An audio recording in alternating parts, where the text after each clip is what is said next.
Meanwhile, at his Don't Invite the Black Police Chief policing event in Dallas today, the president of our country said out loud that seeing tear gas used against protesters these past couple of weeks was to him, quote, a beautiful scene.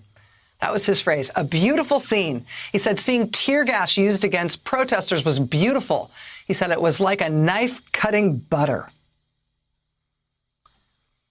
And, you know, I feel like if we have learned one thing over these past 3+ years, we have learned that the sickness that you feel in hearing that remark from the president and reading that quote from the president loves that turns your stomach. I mean, the whole point of him saying stuff like that, of his campaign now making ads out of the clubbing and beating of protesters, the whole point of it is because he knows it makes you sick.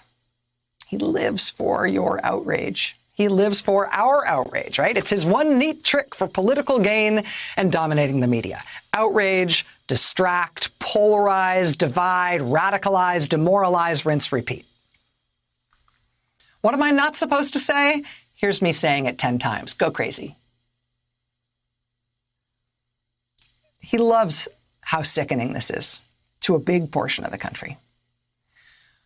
Which is why it's all the more important to look at what he and his administration are doing and not just what he's saying, because he says the things he says to rile you up, to rile up the media, and to start that polarization cycle that he thinks in the end creates a shard of the American public that would die for him, even as everybody else is demoralized and split from one another over their outrage at his behavior. That's why he says the things he does, right? That's why his campaign behaves in this constantly, increasingly inflammatory way. It's designed to have this psychological effect on us.